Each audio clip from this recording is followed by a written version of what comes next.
Hello everyone, this is Ashley Tucker. Thank you for joining me today. For today's card, I'm going to be using the Simon Says Stamp July card kit again, and I thought I would pick one of the patterned papers from the kit. I don't often use patterned papers in my card designs, but when I saw this blue one, I had an idea and I had to try it. I used my Tim Holtz tonic trimmer and I trimmed it down to 5.5 by 4.25.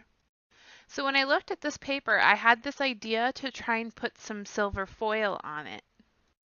I pulled out this Deco foil adhesive pen, and I've actually never used this before, so before I started, I had to hold down the tip and wait for the glue to start flowing, and then I could draw with it.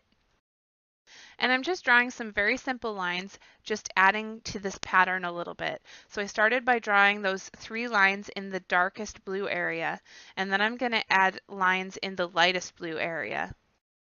I let that glue dry for about 30 seconds, and then I took this silver piece of foil and I pressed it down really well, and I used my bone folder to really press it down. Once I was sure that I had pressed it down as best as I possibly could, I pulled up that foil, and the foil ended up sticking to those lines of glue. Now those lines aren't completely perfect. There are some spots that didn't get foil on them, but I'm okay with that. I was actually very happy with the results. Next, you can see here that I took out my Hero Arts nesting circle dies and I created this ring using my Big Shot. I also cut a circle out of this piece of acetate. I'm going to be creating a shaker card, and these 2 pieces are going to be the window of the shaker. So what I did was I took the ring and I used my ATG gun and went all the way around and then adhered the acetate circle to that. Next, I pulled out the stamp set that comes in the card kit. Using my Misty tool, I'm going to stamp the sentiment which says "Wishing you a happy birthday" onto that window that I created. I went across the acetate with my powder tool really well because this is acetate and I'm embossing on it, and I find that when you emboss on acetate, it's very easy for the embossing powder to stick to places where you don't want it to. So if you use your powder tool really well, that will prevent that from happening. So I stamped the sentiment using Versamark ink, and then I used a white embossing powder on that.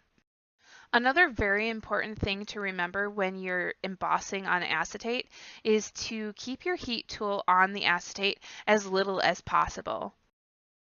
Acetate can warp extremely fast, so the thing that I find works best is I turn on my heat tool and I let it heat up for quite a while until it's really hot. And then when I actually use it on the acetate, I only put it on there for a short amount of time and then take it off. And then I keep repeating that until all of the embossing powder is melted. In this next clip, you might notice that there is no sentiment on my window, and that's because I actually did this before I put the sentiment on there, and then I realized that I needed to put the sentiment on there and it wasn't going to work when all of this part was done, so I had to pull all of the tape off so that I could put the sentiment on there. So that's why the sentiment isn't on there in these next few clips. So while I'm doing all of this, just imagine that there is some nice embossed white text on that circle. Let's pretend that I didn't mess up. So I took a really long piece of foam tape and I folded it back on itself so that it was doubled up. And then I took some scissors and I cut it all the way down the middle so that I had 2 really narrow pieces. And then I took the release paper off of those so that it would be easier to put it around the circle of the window. Next, I pulled out my sequins and I created my mixture that's going to go inside of the shaker. For the mixture, I used light blue sequins, dark blue sequins, and clear sequins, and I was sure to use quite a bit of them because I wanted that shaker to be nice and full. Now, I don't know if you could tell this in the video, but the first time I put the window on there, a bunch of the sequins shot right up to the acetate because of static electricity. So I took my powder tool and I went over that acetate to get rid of that static. Now that I have my shaker done, I'm going to move on to some coloring. I stamped this little fish that comes from the stamp set onto some Bristol smooth paper, and I'm going to color him in with my Arteza markers. Now I know I've said before in a lot of my videos that the Arteza marker set that I own is one of the 48 packs that doesn't have the names written on the side of the marker.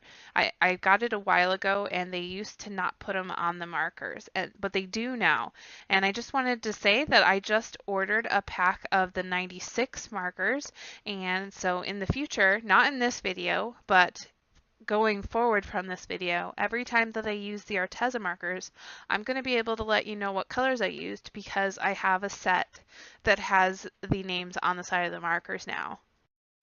I was so excited to be able to get that pack of markers. They were having a really good sale on their website, and my mother-in-law was nice enough to offer to pay for half of it, which she didn't have to do, but she's so sweet, and I'm just so happy to be able to get them.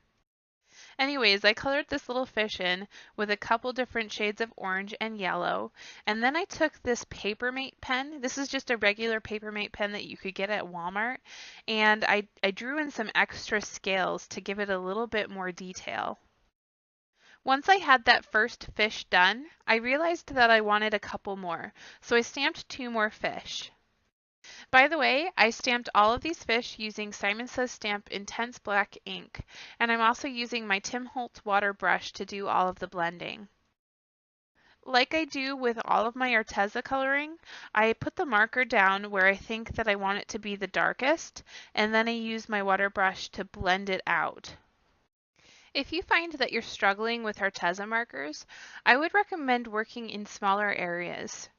Sometimes if you work in a really large area, some of the Arteza marker can dry, and then it's a lot harder to blend out.